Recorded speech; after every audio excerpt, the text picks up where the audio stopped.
Okay, get my mic on here. Okay, so a little bit about myself.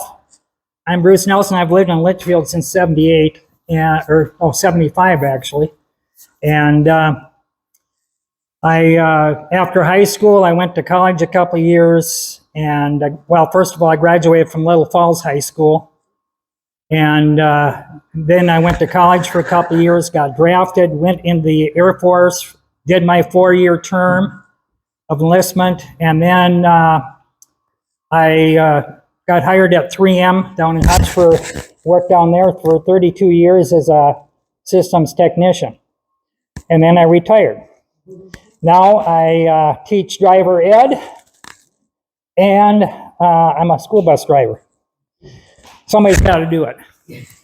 So anyway, I hope you enjoyed this presentation. I got a lot to cover, and I might talk kind of fast, so pardon me if I do. Now, how did I get started in such a way out there hobby? I mean, you got to be kind of crazy to do it. And I was kind of crazy. Well, way back some years ago, and I'm going to probably tell a little more than I want to here, but who of you remember the Civil War Centennial in the 60s? Anybody? Do you? Okay. You're giving your age away too. Anyway, they had a black and white program on then called The Americans. Anybody remember that show? Anybody? Okay. It was about two brothers, Ben Canfield and Jeff Canfield. Ben fought for the North, Jeff fought for the South. And the series didn't last more than about one season, but I got hooked on it as a kid. And my folks let me watch it. And there wasn't a lot of violence on TV at that time. But anyway, so I had my mother sew me up a uniform with blue jeans and a jean jacket. And so there I am as a young boy in my Civil War uniform. And I marched my brother and the neighbor kid around the neighborhood. We were fighting the Civil War. While others were fighting Indians, we were fighting the Civil War. So, yeah. I've noticed you've been demoted since then. Yeah, right. Yeah. So anyway, that kind of stuck with me for years. And of course, you know, like I said, I grew up, had service life, I had college, I had all this other stuff, you know, and all that stuff gets in the way, you know. And as years went by, I found out about a reenactment unit down here at in Minneapolis, but I thought about joining someday, but, you know, it was kind of out there. And, you know, it's something I had in the back of my mind, and life went on. Well, then about 98, I was at my sister's house doing helping with a renovation. And my brother-in-law said, there was a carpenter working there, and he said, yo, you two guys should know each other.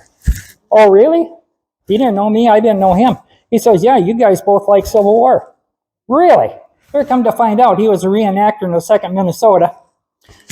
Well, of course, all the time no work was getting done. But we were talking for quite a while there, and I says, okay, how do I join? Well, just come to a meeting. How much is it? $10. I gave him $10 just right there. I says, I'll be there. Well, the meetings were down in Bayport, Minnesota. Well, that's a hike. Well, so what we did, I took my wife down early, and we made a date night out of it. We'd go out to eat, do a little shopping ahead of time. The meeting wasn't until like 7 o'clock at the American Legion in Bayport. And I walked in as a brand new person. Didn't know squat about, you know, much about reenacting. And so I got introduced, and they always drilled before a meeting. So right away, I got drilled right away and got right into it. And the journey's been quite something ever since. I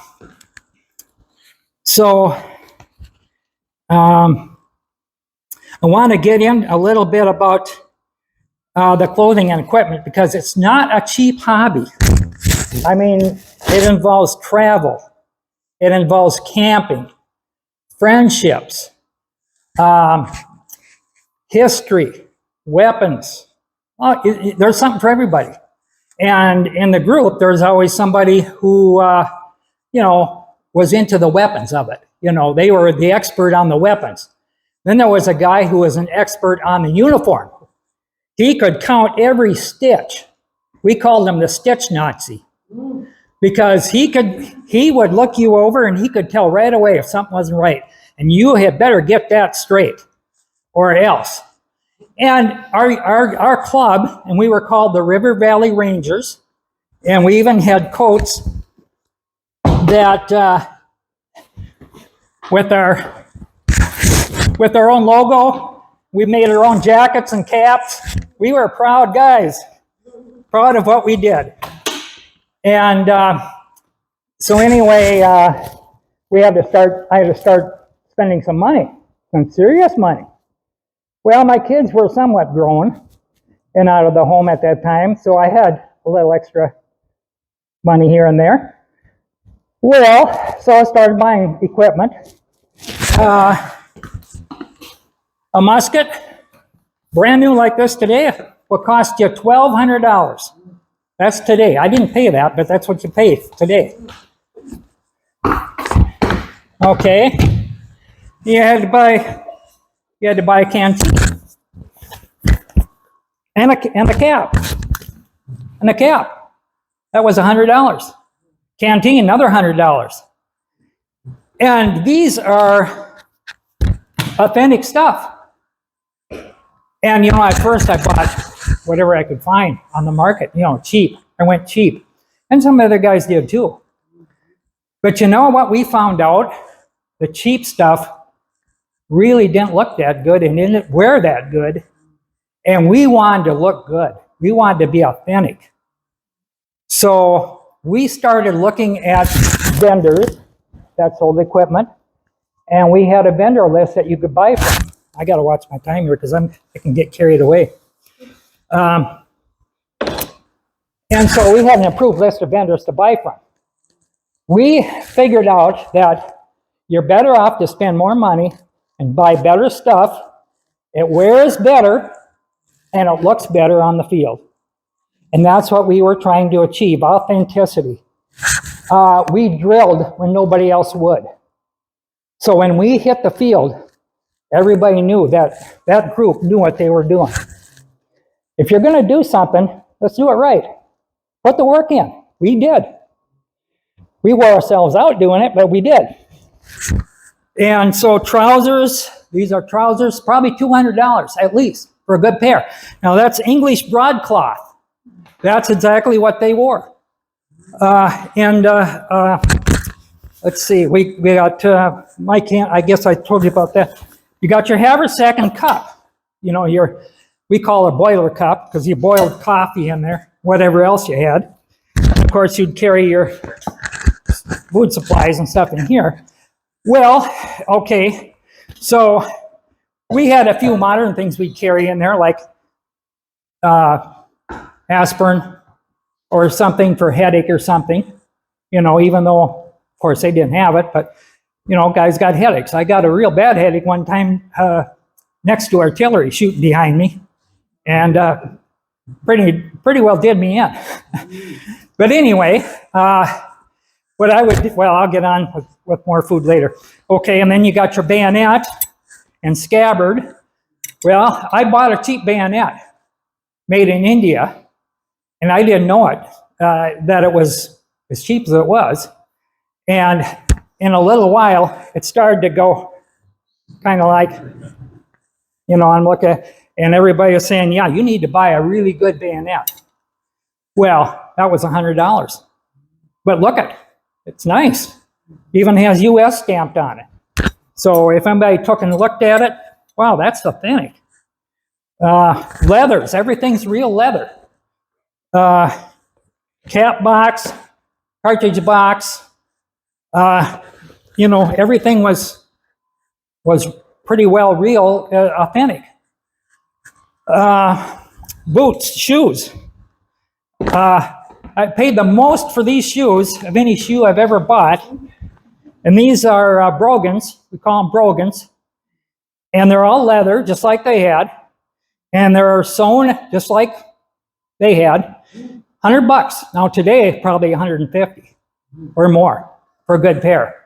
And you better make sure they fit good, because I found out one thing. I bet you there was a lot of guys that came out of the war with bad feet, because I just about did. Okay, so anyway, then as life goes on, and as a hobby went on, you start adding more stuff. Oh, you got to get this, you got to get that. Well, I bought a tent, and a shelter half, where you put two shelter halves together, like they did, you know, a dog tent. And we all bought blankets in one pattern, had them made for us down at Woolen Mills down Faribault. They made a whole run of them at $100 a piece. And they are authentic, and they are just the same pattern they had, and with wool and everything. So, you know, and then a knapsack. And then there's a rubberized poncho or ground blanket, which they slept on. That's another $100. So, you know, when it's all said and done, you're probably looking at today somewhere in the neighborhood of $2,500 to $3,000. $2,500 to $3,000. Well, okay, yeah, that's a lot of money. Over time, look what you spend on fishing or hunting gear or other hobbies. So in reality, it's maybe not all that much, you know. And then I was in the artillery for a while, and I'll talk about that later. So then you buy an artillery jacket, okay, with the red trim. Then you buy a help me out, a frock coat. That's a frock coat.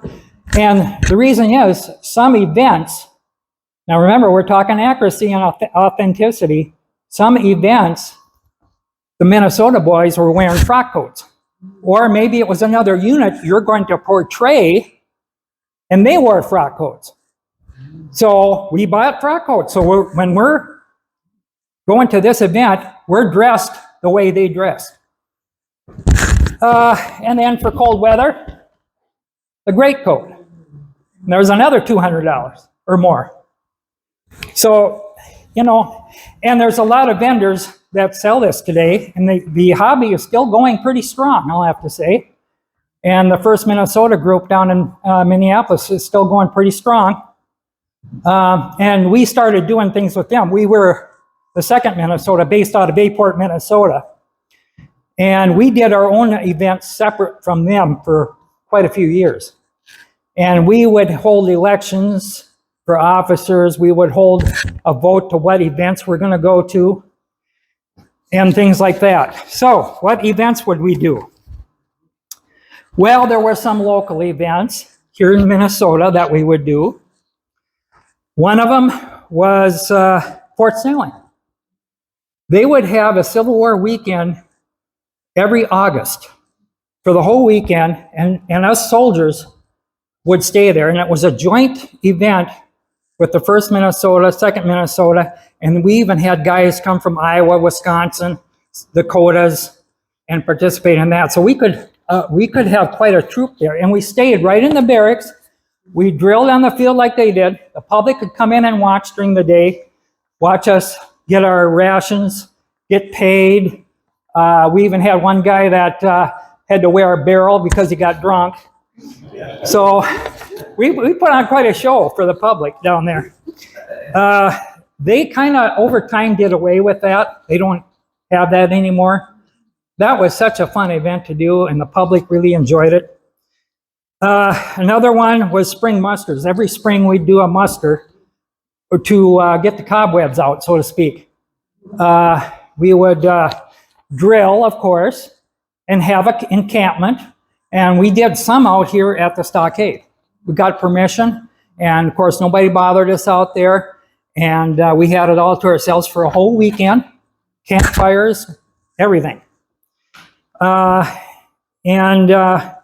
Shakopee, Murphy's Landing, we did that. That was kind of a public event where people would come during the day and watch us drill. Pipestone, Minnesota. That was a reenactment, and that was, some of you been there, maybe. Who's been there? Okay, yeah, that was pretty good for Minnesota, I thought. Kind of a smaller one. You had maybe 50 to 100 on each side. I know one time we went out as Federals, and then we got chased off the field, and then we went behind some brush, took our coats off, and came out as Confederates because they didn't have enough Confederates. So we did a quick change, and that was kind of fun. And that was real fun too. And that ended in, I think the last one was in 16. Might have been 18, I'm not sure. But I was there 7 times. And it was held every other year, which made it a little more conducive for people. Oh yeah, you're not going to see it again for another couple of years, so we better get there, you know. Okay, and we did Wasioja in 2011. Now, how many have heard of Wasioja? Yeah, okay. There was a group of men that were recruited out of that little town down in southern Minnesota. And I'm not going to get into all the history of it, lack of time. But anyway, we reenacted that. And they actually set up a battle. And we actually did the Appomattox event down there. They had constructed a small building to look like a brick building.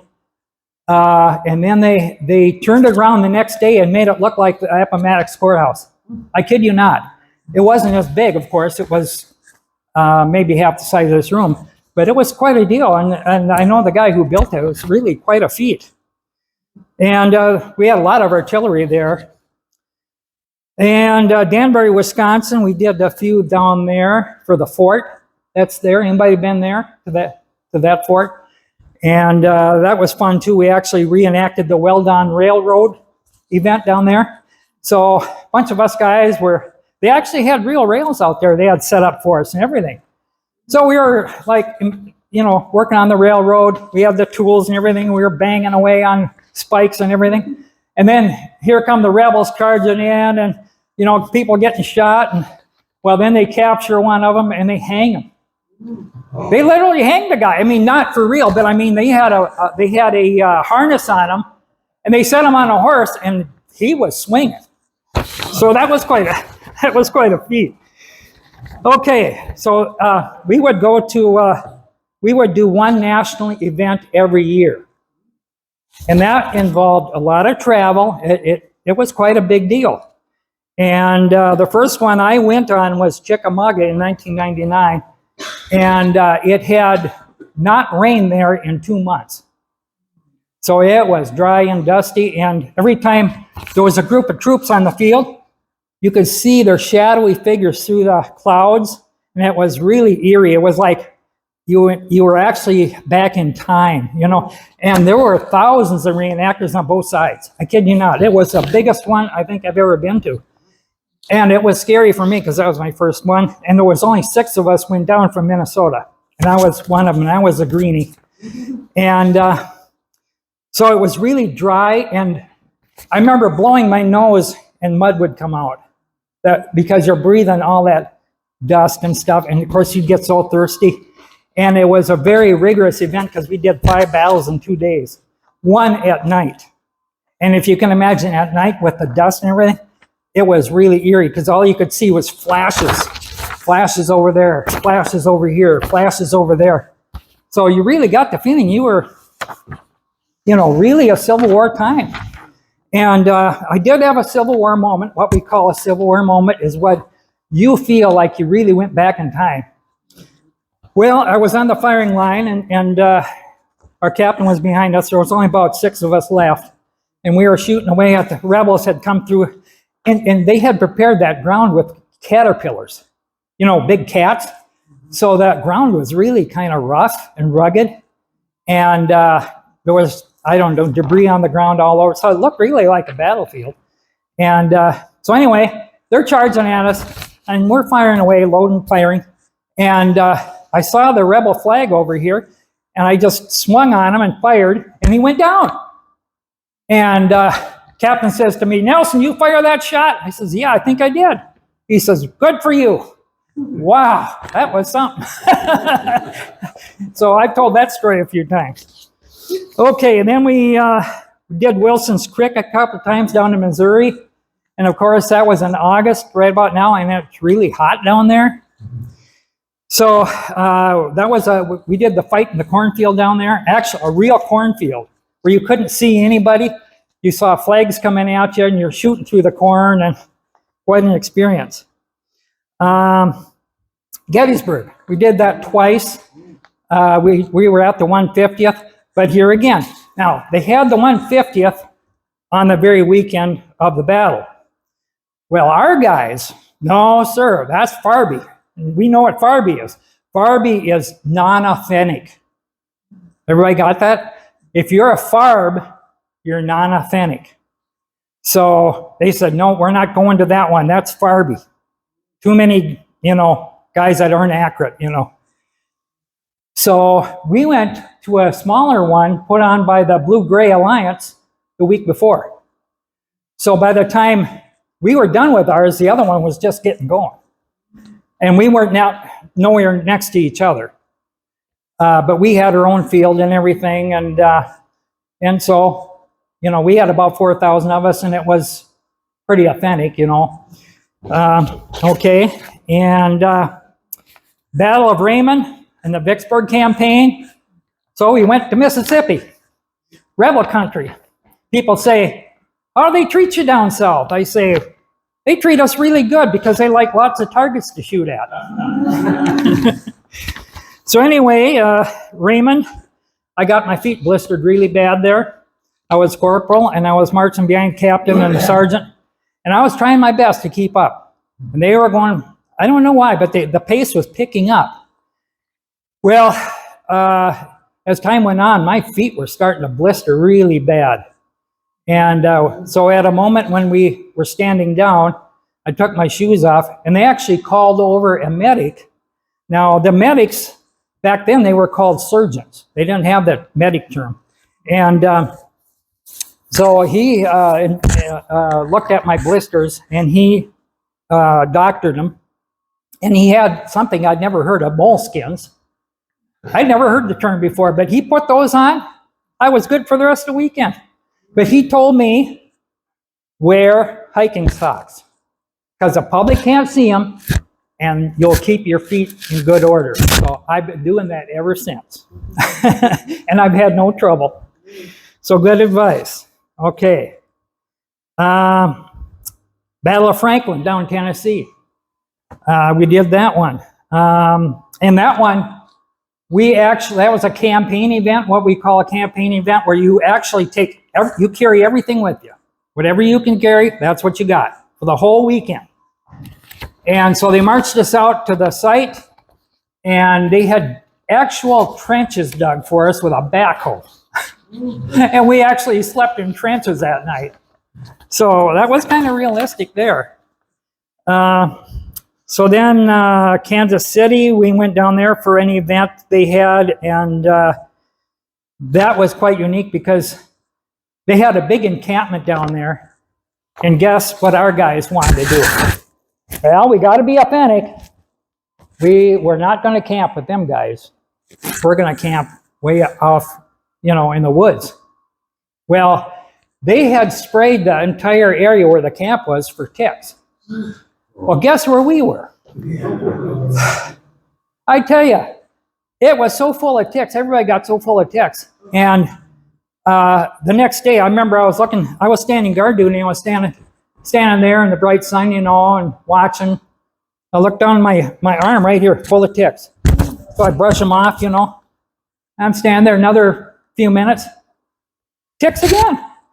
Oh, brush them off. We were pulling ticks off for a long time. On the way home, we were throwing ticks out the window. And when we got home, we were pulling ticks off our bodies, taking showers. So I called it the Kansas City Tick Fest. Okay, so then what else we got? Mill Springs. How many know about the Battle of Mill Springs down in Kentucky? Okay, it was the first battle the Union ever won, yeah. And the 2nd Minnesota was there. So this was our event. I mean, we were the 2nd Minnesota. Hey, we got to go. So we actually formed a regiment. We had enough guys for our own regiment, and the regiment, for a reenactor regiment, is 20 guys. Well, actually, I take that back. A company is 20 guys. A real company was 100, but if you had 20, you could have your own company. So we did. We had our own company. And so you do the numbers, you can figure out, but we could accomplish put together some pretty good numbers at times. In that one, we actually had a new flag made just for that event, a 2nd Minnesota flag with the actual seal of the 2nd Minnesota on there. And it was painted on a silk flag. That flag cost over $1,000. And I got to carry it. And I found out it's not a lot of fun because you're going through trees, you're fighting that flag through trees, and you got to watch it on debris and everything else. And if it's windy, you better hang on to that thing pretty good because it's out there. So anyway, that was a special event, and that's where the 2nd Minnesota held off in a Confederate attack. The Confederates had come through, and routed a couple of regiments ahead of them. And the Minnesota guys came up to a fence and shot right through the fence at the Confederates and repelled the charge. And so we reenacted that. That was fun. They had the fence there and everything. And we got to do it on the real battlefield, where a lot of events we do is way off, because you can't, like Gettysburg, you can't even have gunpowder on the site. So we were way off on another area that was approved. So yeah, that one, we got to do it right on the battlefield. And then there was Perryville, Kentucky. We did that one a couple times down there. And that was real hilly and windy. Guys were chasing hats. Hats were blowing off. Okay. Then after all this, as I got older, I noticed something. The artillery guys had it pretty easy. I was watching the artillery at a lot of these events, and they had it pretty nice. I mean, they didn't have to march out with guns. They didn't have, and I could tell a lot of them were older, and some of them were ex-infantry. So as I got older, I started taking an interest in that, and I joined a club that was doing artillery called Battery I. And they shoot 12-pound Napoleons, 3-inch rifles, and they have a Gatling gun. So that gets to be fun. In fact, they're still going. They still put on events, and the public can fire the Gatling gun. And it's fun. It's a lot of work, though, putting it together and, servicing the Gatling gun. Let's see. So, okay, a couple things that happened. I'm going to tell you a few things that come to mind. I've got a lot of them, but we were out in Sisseton, South Dakota, in a garrison event at the fort out there. And so we were portraying a federal unit that was garrisoning the fort on the Indian frontier. And so we are doing drills and going through all the stuff of the military. Well, this one morning, they called us up.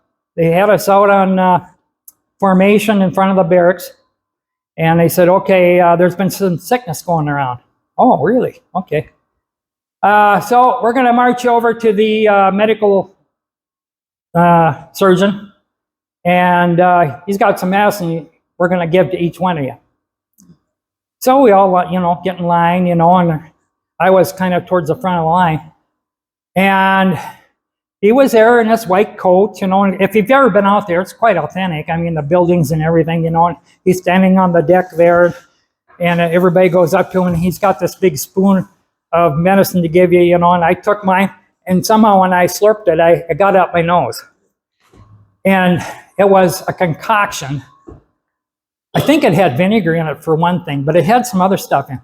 And I'll tell you what, I just about died. I was joking. I couldn't even catch my breath for a while. And all these guys are laughing at me.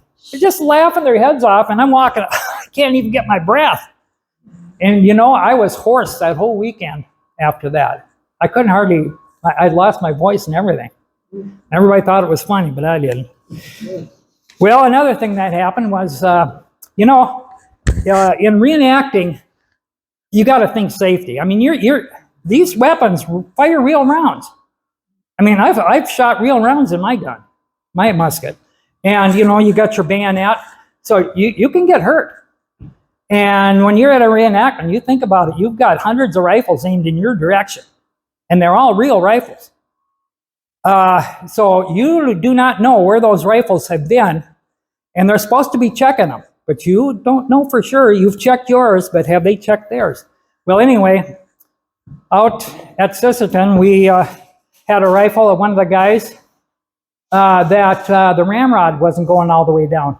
And just to show you here, during a reenactment, you never pull a ramrod because they can get fired accidentally and hurt somebody. And if you pull a ramrod on the field, you are out of there fast. So anyway, in checking a musket, you hear that kind of a ding? That's what it should sound like. Well, we had one that it would come down to about there, and it sounded kind of dead. So I says, well, this friend of mine, he says, what should we do? And I says, well, let's turn it over to Sergeant. He's supposed to, you know, we're going to do this right. So we turned it over to the sergeant. Okay, so he's supposed to check it. So he checked it. He said, yeah, it's clear. Gave it back. Well, I checked it again. It was not clear. But I didn't have time to do anything with it. I said, oh, we got to go home. So we headed home and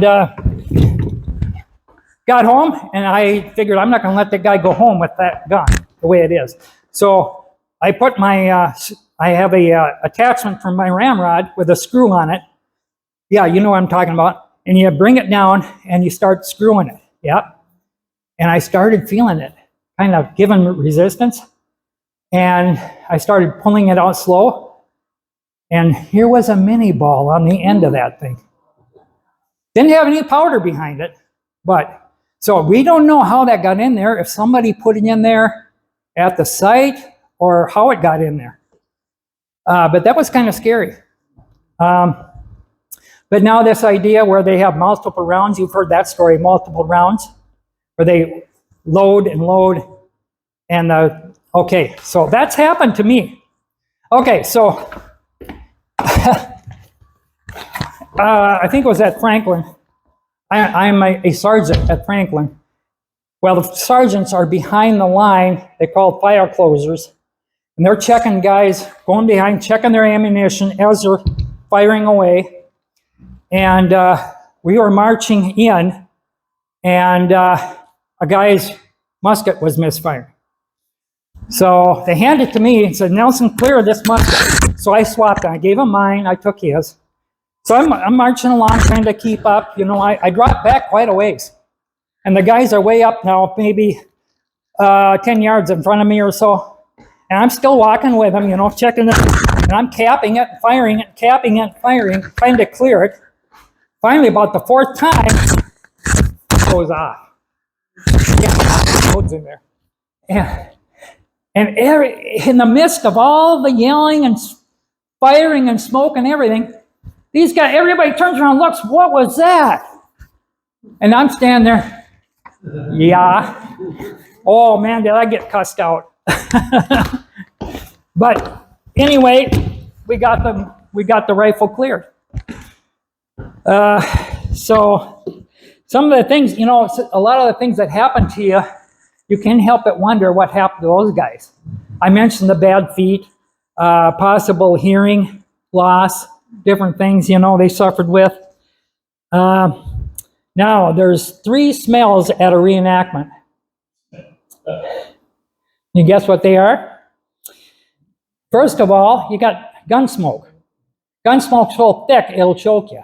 I've had that quite a few times. You can hardly breathe, especially if there's no breeze to carry it away. Burnt gun, yeah, I said that. Sweat, naturally. Probably wearing this in 90-degree heat. You know, it's you get to feel everything but the bullets and the disease. Okay. we do there's medical events where they, after a battle, they'll have people doing, amputations and bullet extractions. Well, at one event, we had a little crowd gathered around, and they were doing an amputation. And they can really make it look good. And they had blood squirting out. We had a 16-year-old girl pass out she passed out, literally, watching this. That's how real they made it look. So another thing we do is, as we're marching out, all in step, flags flying, everything else. And if there was a lady, a fairly attractive lady in the crowd, as we're marching by, the captain would say, "Eyes right, glory, glory." We'd shout, "Hallelujah." And then we'd turn and keep going. And she'd get embarrassed or blushed, Okay. Another event, we camp next to Canadians with coolers. Now, yes, there are Canadian reenactor units that portray Civil War, U.S. Civil War. They had coolers, and they weren't very subtle about it. So guess what? Our guy, hey, we ain't camping next to them guys. We got to move. We got to move. So, yep, we moved. We weren't going to have none of that around our... let's see. Okay. Looking at what else I got here. Okay, we mentioned farbs, and they use that term a lot. And you could tell if the guys said they were kind of farby, then you'd know that they weren't very authentic for whatever reason. We drilled and drilled and drilled so that we were one of the best units on the field. We were the only ones that knew how to properly skirmish. I won't get into all the details of that. At Pipestone, we would take the family, the whole family, my wife, my daughter, her family, and my son who was living in Iowa at the time, he'd come up. We'd camp together there, and then I'd join the battles. And it was really a family event there. And they had 2 battles each day, one in the morning, one in the evening, and a dance at the courthouse grounds in the evening with live music. So that got to be really fun. We did Holton, Wisconsin.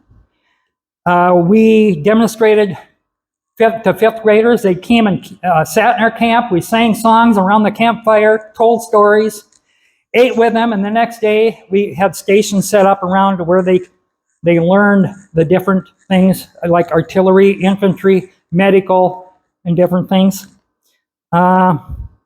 I did ACGC out here, school, every May for 12 years, teaching 7th graders how to drill on the athletic field. That was a lot of fun.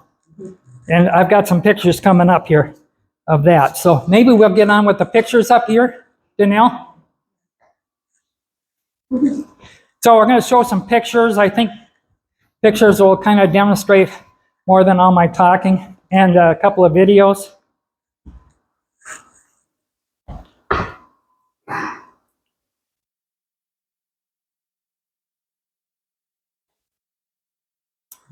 Okay, yeah. Okay, this is where we're demonstrating to these 7th grade kids out at ACGC, telling the history of the 2nd Minnesota and the details of the equipment and what it's for and everything. So, okay.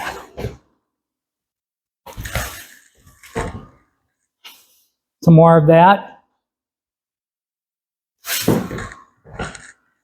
And there's my full pack, which I've got sitting there. And we'd hand out hardtack samples, Yeah, I had some real food. This is real food, I should get over on this side. Yeah, so I'd line them up on the field. The teachers were there to kind of help manage them and line them up on the field. And there you can see.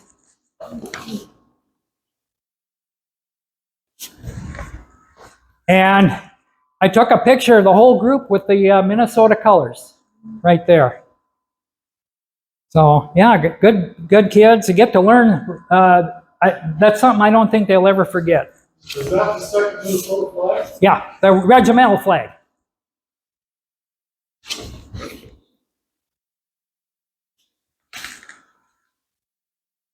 I had a lot of fun. I got to yell at the kids like, and the teachers loved it. Had our tent set up. Yeah, I could get them. We could get them lined up pretty straight. And this was at Holton, Wisconsin, and the school.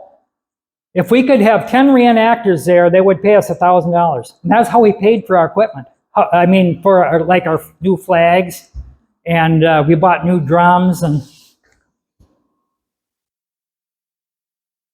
these are some of the stations. They would go around every 15 minutes. They'd change stations and learn about a different aspect of the Civil War, artillery, medical, and so on.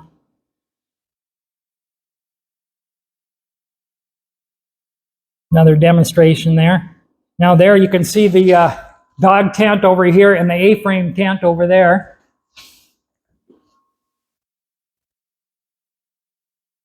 And the ladies doing a demonstration there. And here we're drilling them with wooden guns.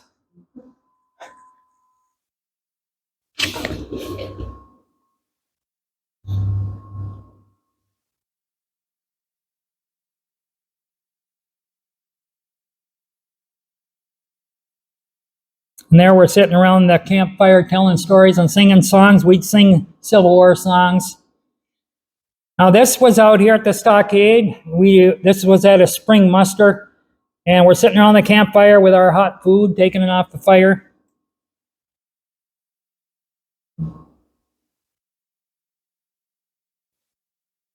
Chilly morning, so guys had great coats on. And we had inspections. So everybody had to get their knapsacks out, and they were going to go through their knapsacks and inspect their uniform. All right, there's our drummer boys with the drums. Now it was at Chickamauga, and I had a wide-angle camera, and I had it in my pocket. It was a small one. I could take it out and take a picture and put it back in before anybody knew. Well, the guys in my group knew that, so they kind of catered to me. And every once in a while, they say, "Hey, Bruce, get out and get a picture." So I'd do that. So I got to be the regimental photographer. And you can see there's a whole line of Federals back there. Look at the numbers we had. Cavalry over here. Here's our chaplain right there. And our musicians. That was right during the reenactment. And you can see the lines of troops there. Those were all Federal troops. Of course, you can see the U.S. flag, so that's a giveaway. And here's a battle scene. I was behind. I took a picture of this, and that's your vision from behind the lines. Here I was laying on the ground. That was the first time I saw rebels. First time, right there. It was kind of scary. Now, this is an event we had right out here back in the early 2000s. And these are the ladies. The gal in the middle is my wife. She's not here because she thought I'd be nervous, which I probably would be. But anyway, yeah, we had a couple of encampments right out here in the park where we did drills, demonstrations. We even had artillery. And we had musicians. And that's my wife and I. And we had Mr. Lincoln, and we had a wedding. We even had a period wedding. Now, I guess I forgot to mention, when you're in period, that's what it means. You're right into history. You're in period.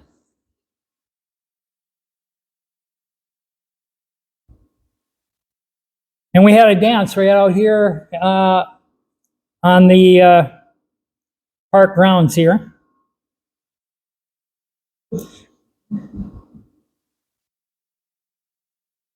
Couple that won best dressed. Here was our encampment right out here. You can see the Episcopal Church in the background there. Now here was a medical station. You can see the blood.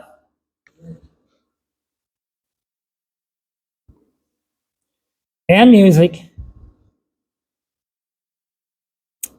And that's our wedding with the chaplain officiating.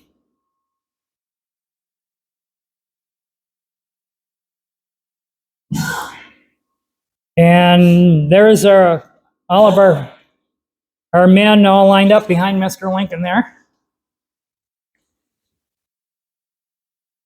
Ladies in their gowns at the dance. We had a dance over at the Opera House some years ago.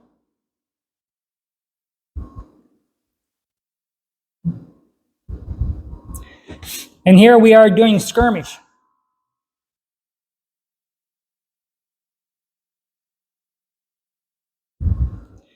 And this is at Pipestone, the dance at the courthouse grounds with live music. And here we are, a scene, that's my full gear right there. Getting ready to move out. And artillery. At the 4th of July, we'd go down to, in fact, they still do that. 4th of July, they go down and we fire cannon across to Wisconsin, across the St. Croix River. Not live shells, but anyway, we would fire, I think, about 6 guns every hour on the 4th of July. And here we are at the Litchfield Watercade Parade. We've been in quite a few different parades here at Litchfield in the past. This was down at Fort Snelling, along the river there. This is back at one of the parades here. And the guy in the front with the fife, he's a federal judge. He really can play the fife. This is at Fort Snelling.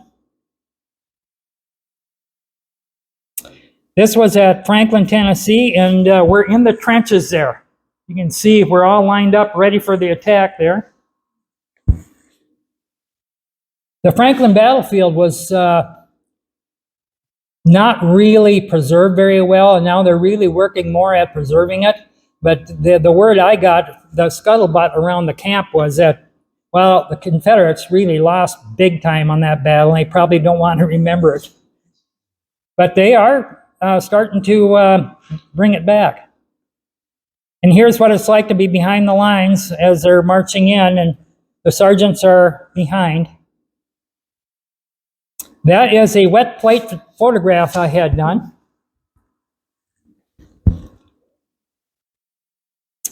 Here we are at Gettysburg. We actually reenacted the charge of the 1st Minnesota, but we had 69 men. They had 262 men.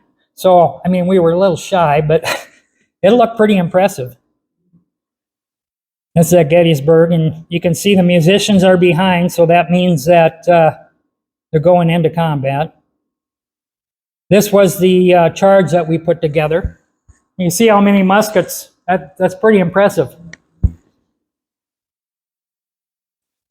And here was, oh, I gotta tell you this one. We reenacted the attack on Culp's Hill, and so we had to hurry up and build these breastworks here for the attack we knew was coming. And there's a hill down here. You can't see it real good, but there's a hill in front of us, and they were charging up at us on the hill.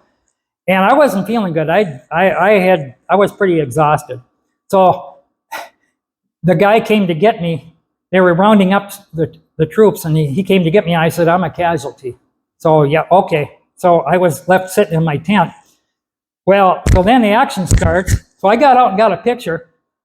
And all of a sudden, down the hill come all these guys from the other camp way up on the hill. Some of them don't even have their shirts on. And they really were into it. Boy, they were ready to I mean, they looked like they were ready to kill. And they come charging down the hill, you know, helter-skelter, no organization, no nothing. And this was planned. Well, the guys up on the hill didn't know that. So they thought it was, oh, okay, so we're going to get in on this. Well, the officers, they come out there, no, this is planned, you know, they're waving their swords and telling, hey, no, this is, so they had to get them out of there. So, and that's another shot of it before dark. This is how we stacked rifles, just like they did, with all our accoutrements and everything, and usually we put the flag across the rifles. Excuse me. And of course, you got to have these. And artillery. Now it was an event we held at, I got to watch my time too, don't I? This was an event down at Fort Snelling. If you recognize the buildings there. We actually held an event where the 2nd Minnesota came home. And so we actually went on a riverboat and landed below Fort Snelling and marched into camp, marched into the fort. And this was our whole formation. We had guys from, you know, all over Wisconsin, Iowa, Dakotas, Minnesota, that came and participated. We stayed in the barracks there. We did, you know, ceremonies, and it was really done well. And so that was the entire reenacting 2nd Minnesota. Ladies in camp. Yeah, this was Pipestone Civil War days. 2nd weekend in August. They had a big sign out there. This was inspection, what it looks like. Troops lined up and they go down the line inspecting equipment. And this was the Battle of Mill Springs. 145th anniversary, national reenactment, put on by the North-South Alliance.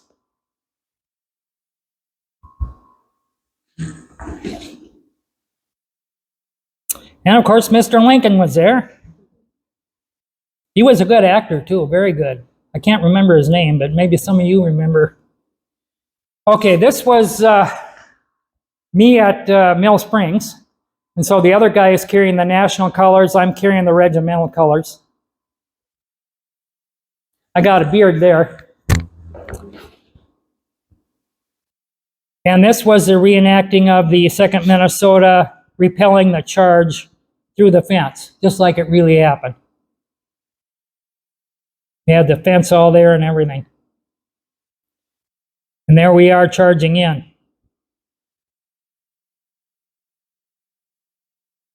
And this was a spring muster. We had a black and white taken. Another combat shot. And you can see the numbers there. I'm in the ranks marching there, and this might have been at Perryville, but lots of people. And when you think about a reenactment, you got to have parking for both camps. You got to have a Union camp, a Rebel camp. You got horses to take care of. You got to supply firewood. You got to supply water. It's quite an undertaking. This was at Pipestone.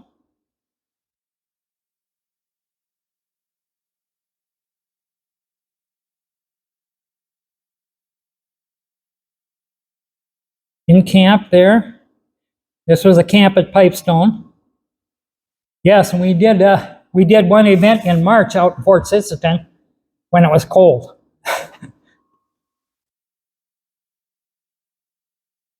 And this is all of our guys from Minnesota before we went into an event. This was at Fort Snelling on a wet plate.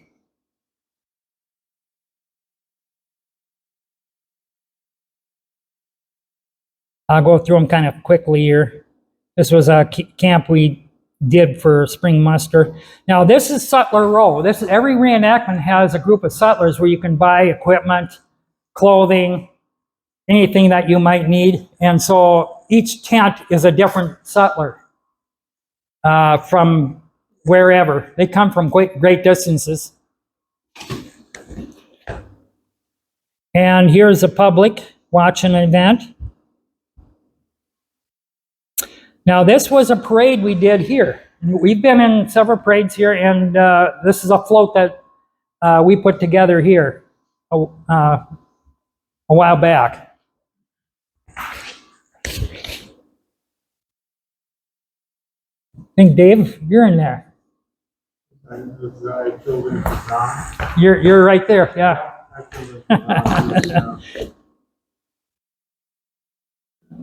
Okay, this is a short video on we did of the parade. It's only a minute and a half, so.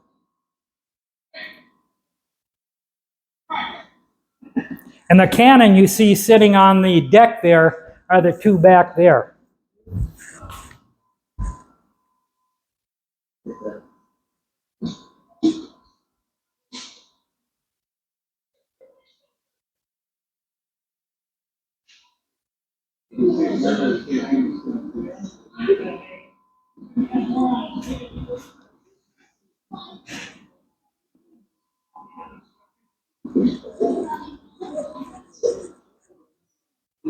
No.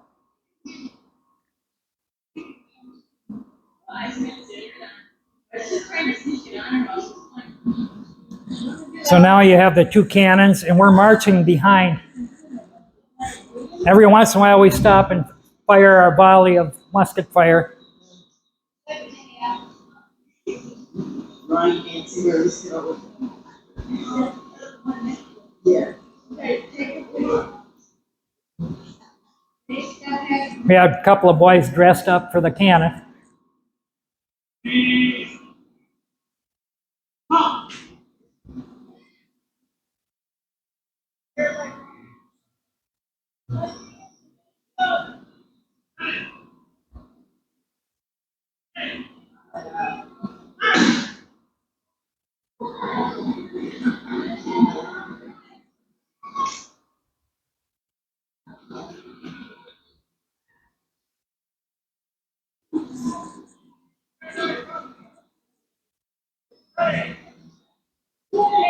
Okay. There's a cannon crew firing.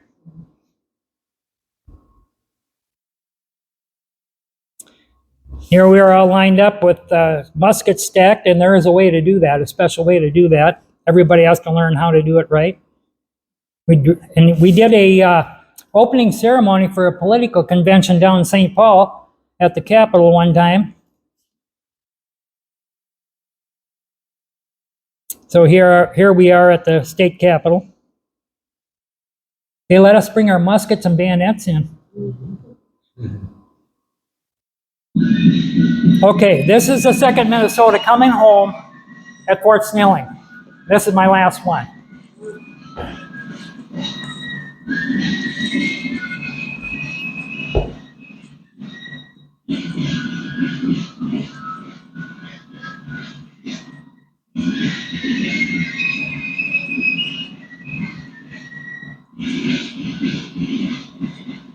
It's kind of grainy. I didn't take it, somebody else did, but you get the idea anyway.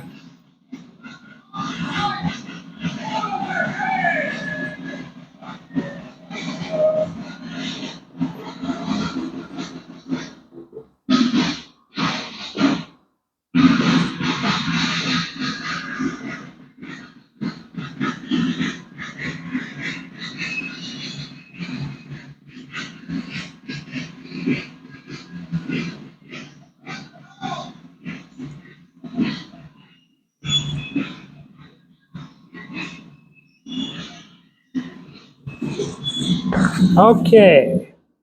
So anyway, I'll end with this, that these guys are all dead. There's nobody alive anymore to tell us about the real thing.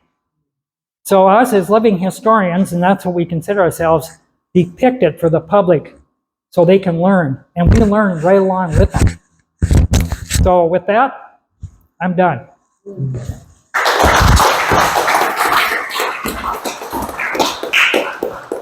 Take over. Any questions, Mom? Okay. I've got three questions. The first one, how long do you intend to try to continue to do this hobby? Well, actually, I'm pretty well done with it. Uh-oh. Yeah, my body just told me, hey, you can't do that anymore. I can do living histories, and there's a lot of groups that do that. But the last reenactment I did was for the movies they filmed here, for Dean Erdahl's movies. And we had 3 of us reenactors there, and we were the only ones that had real muskets and could fire them. What movies are you referencing? Pardon me? What are you referencing now? The filming that Dean Erdahl did, the movies, Uprising, Attack at Fort Ridgely, and Revenge. And us guys were in. Now, some of your other movies, like Dances with Wolves is one. Those guys in there are reenactors. And the reason they can use them is because reenactors are more authentic than Hollywood. They have their own equipment. They look good. You know, they can't do better than that. Yeah. Absolutely. Yeah, that's right. That was my second question. Did you ever come close where they wanted the second Minnesota report of reenactors for any movie or any other major thing like that? Well, we were in a lot. They made a lot of videos at these events, and they would come out with a video afterwards and sell it to the public. And some of them were used at the site afterwards, you know, for visitors at the visitor center, you know, to tell about the battle. So they had scenes from the reenactment there on the video. Okay, and So- then before my third question, I want to thank you for an excellent presentation. And I'm particularly impressed with all the authentic looking photographs that Okay. people have made. Okay, And thank you. the last question is though, if there was such a position as someone is being totally in charge of a reenactment, with all your experience, if that was you, what change, if any, would be most important for you to make for how the reenactments are made? Ooh, that's the ones I've been to. I thought were pretty well organized. The people that have done them, they learn through experience. The weather's a big thing, but you can't change that. Talking about that. I was at Gettysburg. Bunch of us, you know, we had to march everywhere. And so we were all, it was pretty hot, like it always is out there, you know. Well, we had a rest stop in the shade, and I laid back, and I was laying down, kind of sprawled out, you know, trying to cool off. And here a lady come up with a big bucket and scooped me out some brown liquid and says, here, you drink that whole thing. You know what it was? Switchel. You ever hear of that? Switchel? It's made with water. I believe it has some parts vinegar and some parts molasses. It was their version of Gatorade. And I'll tell you what, I drank that whole cup. It was a big cup. And that brought me back. I'd never heard of it before, but so I learned there. So, I remember when you did the reenactment here. Yep. In the park, yeah, fired the artillery. yeah, we did. The police department was bombarded by people calling, what's going on? Everybody knew about it. How do you decide or arbitrate who's going to be what rank? Okay, we hold elections like they did. Yeah. And another question that I get a lot, how do you know who gets shot? Well, that's a good, because, you know, it's kind of random. And officers will start saying, okay, start taking hits, because obviously somebody's gotta. You gotta make it look somewhat real, you know. Some guys are really good at it, let me tell you. And other guys made it look pretty farby. But anyway, no, yeah, we elected officers, and that's how we did it, yep. Yeah, And what does Barbie stand for? it's, Or does it mean? it means not I authentic. don't mean that, but does it, where it comes from? What's the? You know, I don't know I don't know where it comes from. I have no idea where it comes from. There's a good book on that. Oh, yeah, that's a good book. Yeah, If you really want to pursue that, find that book. yeah, We might have it in our library. yeah, yeah, that's quite a book. Yeah. When you have your knapsack and your shelter have, and all your equipment on, how much does that stuff weigh? Well, the musket weighs almost 10 pounds by itself. And then you probably got at least 5 pounds of ammo on you in the real thing. I mean, if you were real, with the lead and everything. Now, ours, we're carrying, yeah, and I should demonstrate that quick here. We carry paper cartridges without the bullet. And we roll these ourselves. It has about 60 grains of black powder. And yes, I did bring black powder in here. But, you know, and you'd do the same thing as they did. You'd bite it off, tear it off, and then you would put the powder in, throw the paper, and then when you'd pour the powder down, and then you would tap it a little, you know, a couple good raps like that, and then you tap it and you're ready to go. And it makes a lot. In fact, a gunsmith told me one time, you guys are really, really hard on those muskets because you don't, the powder charge doesn't build up any pressure. So it's really dirty. So you come out, your mouth is dirty, your hand is black, and your musket's filthy. So You tap the stock of the musket instead of using the ramrod. yeah, you don't pull a ramrod because that's dangerous. If you get a powder charge in there, I had a guy one time, an older gentleman next to me one time, and I don't know why he did, but he pulled a ramrod. They grabbed him and got him out of there right away because that's dangerous. And you know, in the real war, they actually did fire ramrods at times, you know. So I went to a flag lowering ceremony at Lincoln's Tomb where they have reenactors. okay, And we asked the color guard there after they fired their muskets why they pointed their muskets at the tomb and not over the heads of the spectators. yeah, And the colonel in charge said, well, one of our guys left a ramrod in his place. oh. So we don't fire it, we make sure we fire in a safe manner. Well, and at reenactments, we're instructed to aim over the heads of the. You don't aim at anyone. You aim over the heads. Now you can make it look pretty realistic with just aiming over the heads. You're not aiming at anybody, you know. So yeah, safety is a big concern. Well, we did have a guy get shot once. Down Mississippi, one of our guys got shot. We never knew who it was, but it was a federal. And he did get taken to the hospital. And we found out 3 weeks later, after we got home, the sheriff notified everybody that they had caught the culprit. A 17-year-old kid with a .22. Yeah. So, but the event was shut down for probably about 2 or 3 hours because of that. Because everybody had to go through an inspection. So that was kind of scary too.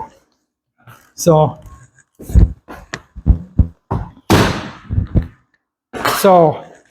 yeah, it's been fun. Yeah. You said you're at reenactment in Perryville. Yeah. What was the weather like there? Because I know during the battle, it was a very dry year in '62 there. That's kind of why the battle was fought. It's kind of over some of the water. It was. Water in the creeks. I don't know how dry it was, but we didn't have rain and it was hot and very windy. I remember guys chasing hats. You know, our hats would blow off. Speaking of hats, you know, there again, each event, you know, some events you wore a Hardy hat, you know. And then other events, one of my favorites was a slouch hat. Kept the sun and rain off you, but the wind would take it, and there you go. And then at early war down in Missouri, we wore these because the federal uniform wasn't really standardized yet. So getting back to authenticity. And another story, another event, a guy said, well, at this event, we're not taking tents. Oh, why not? Because they didn't have them. Oh, really? Oh, okay, so we didn't take tents. So we're sleeping outside under the stars. 2 o'clock in the morning, it starts to rain. Well, I jumped into a dog tent nearby. Here was a guy from Kentucky by himself. We got to know each other pretty good. But anyway, the guy who said not to take tents, guess what he did? He slept in a hotel in town. We were very, very angry with that guy for a long time. So anyway, yeah. So yeah, it's a fun hobby. It really is. Yeah, people you meet, things you get to do, and then some of the pain and misery you get to go through too. So, okay. You have a free coat in the show. Did National Home carry free coat to the people of the wagon? Well, if they could, they'd come with a wagon, but the wagons were a lot of times 2 or 3 days behind them. So, you know, I mean, a lot of guys threw their greatcoats away if it got hot. Because, you know, you don't want to carry that heavy thing with you. And then later on, they were sorry they did it, but, you know, what are you going to do? You're going to pack as light as you can. So, okay.